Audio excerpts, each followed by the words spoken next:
I want to get back on track with the Fates Warning book. So if I'm not mistaken, this book is less than a year old. Yeah, it came out in July.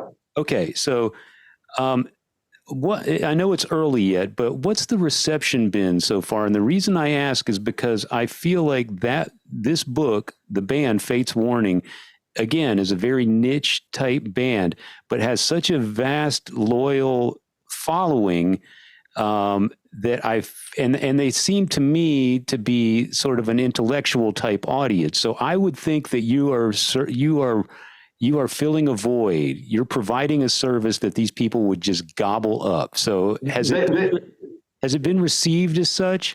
Oh, it's been amazing. I mean, the pre-orders were incredible. I think that was testament to the passion of that fan base, how dedicated they are. And I think it's also, I've had a lot of people say, God, I never thought I'd see a book on Fates Warning. Mm-hmm. I was like, well, I was crazy enough to do it, to put the time and money into it. But the reception's been amazing. When I finished the book and I kind of did my final read, and that's always tough. And I think, as you know, whether you're with your writing or with Jason's music, if you're too close to something, sometimes you just, when you're done with it, you don't even know if it's any good, but I took my final read after taking a little time away from it, and right before it went to the printer, just to make sure everything was buttoned up and make sure my copy editor caught everything. And I had a couple other sets of eyes on it, and just everything looked good. And I finished it, and I was like, that's the best thing I've ever written. Like, I really just patted myself in the back. I was like, I'm really proud of that. Like, I'd be psyched if I was the Fates Warning fan buying it. So you hope that that's the response, and that response has absolutely come back at me 100-fold. Like, it's just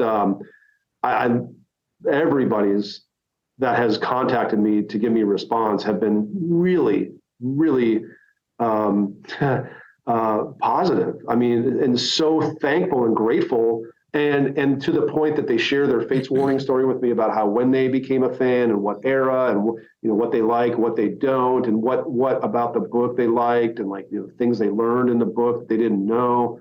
And man, it's been overwhelming. I think in some way, per capita, per reader, it's been the best response I've gotten. And I'm really happy about that. And that's the kind of thing where, because I'm in the midst of another book, that's going to come out on the back of this pretty soon, soonish.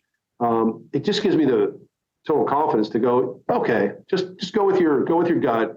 You got this, because we all second guess ourselves, no matter how much we've done, I think we're all our own worst critic. There's that, imposter syndrome sets in at some point. But yeah, I'm really happy with where I'm at. I'm really happy with where the response in the Fates book and where the Voivod book is going. So that's awesome. The Destination Onward, the Fates book, I'm digging it because I'm actually getting excited about how, you have the baby band, and then you got to find a singer, and you go see this cover band, and you see fucking John Arch at some cover band, and you're like, I can just see the looks on their faces, and they're holy, and I'm living that moment because I am well aware of how good John Arch can sing. Oh yeah. So, no, and they knew he was the guy. They went right back. I think it was Victor and I can't remember the other guy, but they went back to everybody, to Jim, and everybody was like, "This is the guy. We have to get this guy." Holy shit! And they got him, and 3 albums later, you got a classic like "Awaken the Guardian." And I mean, Spectre Within is no slouch either. Spectre Within, I think, might be my favorite. Both of those I love so much. Yeah. And I'm not in the Arch or Alder camp. I like them both. I was bummed as hell when Arch left, but I love No Exit. I love Alder. I love where they went with Perfect Symmetry and Parallels and Inside. I just feel like their evolution is so fascinating, and they just followed their heart and took a lot of influence from bands outside the metal spectrum and made it work. Well, the connection that they have to Texas is fun. Is fun for me and Dave. Yeah, Dave's from San Antonio, and Austin's only an hour away, so it's kind of like what And Ray and Bobby being San Antonio kids, basically, right? And 6 degrees of separation. It's more like 2 degrees of separation with the Watchtower camp, and you know, Well, all and the- then Ron Jarzombek did a tape audition for Fates for the Frank Oresti spot. yeah, You know, the spot that Frank got. sure.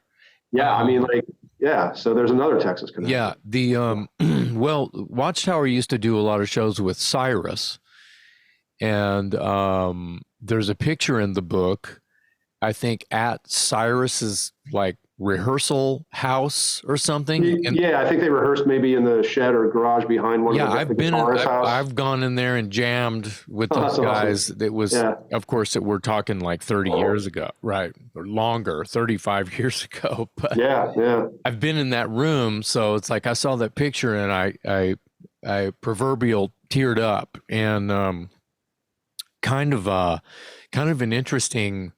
I called Mike Vasquez, who was the singer for Cyrus for many, many years, and I was like, dude, I saw the picture, and do you have that book? And he go, I lent it out and I never got it back. One of those kind of Well, things. it's still available at radicalresearch.org.